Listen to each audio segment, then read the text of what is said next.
Señor, ¿cuál es la huancaína? For Juanma Calderon and Maria Rondo, food is much more than a meal. It's a way to create and connect with community.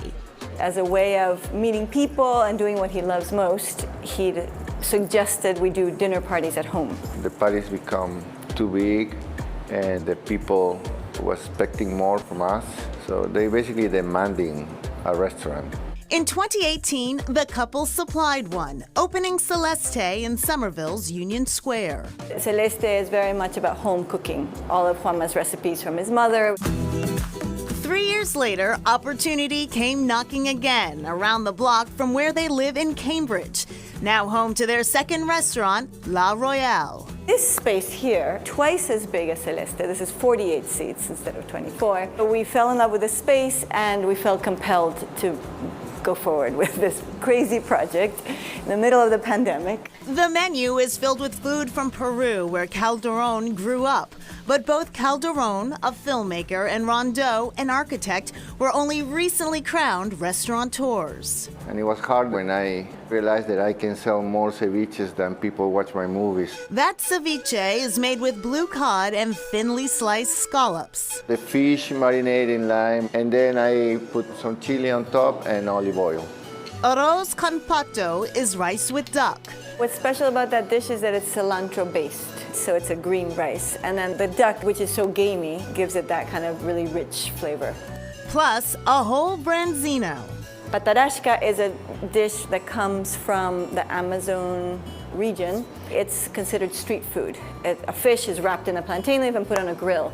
You get very soft and supple meat, which is delicious. The cuisine here is more experimental than the dishes at Celeste, complemented by cocktails made with pisco, a Peruvian spirit made from distilled grapes. We just took a risk that we knew that, only good things can come of that. It's been really beautiful. The reception has been incredible. Everybody in the neighborhood has been incredibly supportive. Jason Du's love for the hospitality industry and tiki culture was established at an early age. It was really fun. That's what I grew up with. I really fell in love with really, really brightly and really colorful ceramics.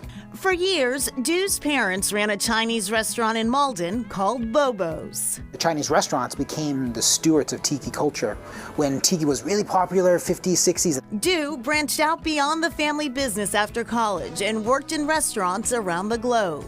I worked in a lot of fine dining restaurants, Michelin places around the world, France, here, Singapore, Asia. And that's fun. But when I got canned during COVID, I realized I could no longer afford in the restaurants that I worked in. In an effort to offer a more approachable dining experience, Du opened Wusong Road at the end of 2021. We really wanted to create a space here where you can just come as you are. It's affordable. The restaurant is located in Harvard Square, Cambridge, inside the historic Conductors Building, once home to the Boston Elevated Railway. Wusong Road was the first conductors building in China. It was a fun way to relate the two, bringing a little bit of that Chinese culture, American culture together and mashing it together. The menu does the same, celebrating a mix of the two cultures. We are the only restaurant in the United States that do have an actual authentic, Peking style oven. Inside, a triple glazed lacquered duck is cooked in 30 minutes, half the time it would need in a traditional oven. It serves 2 to 4 people and comes with guabao buns, a crunchy slaw, and 3 sauces. Very traditional, very simple.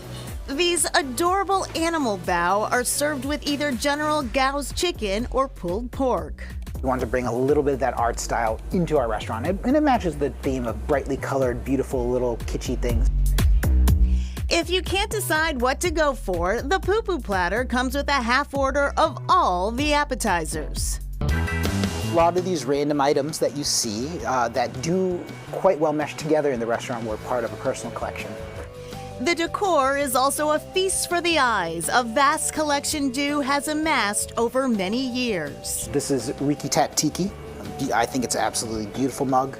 Du has dozens of tiki mugs, some of which are very valuable. A lot of these mugs are super rare or hard to find. Made with fresh squeezed juices, the bartenders shake and serve Mai Tais, a zombie drink, and the Aku Aku. When you go into like a luau style, suburban Chinese restaurant, it was really fun. And we wanted to create a place that celebrates it, little to the extreme, but celebrates it.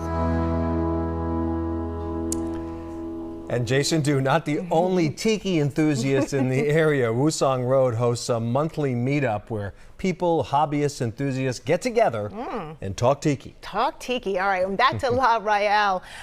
If you're having trouble grabbing a seat, not to worry, because it is hard to make a reservation. They do take walk-ins from 5 to 7 p.m. at the bar, so grab a seat.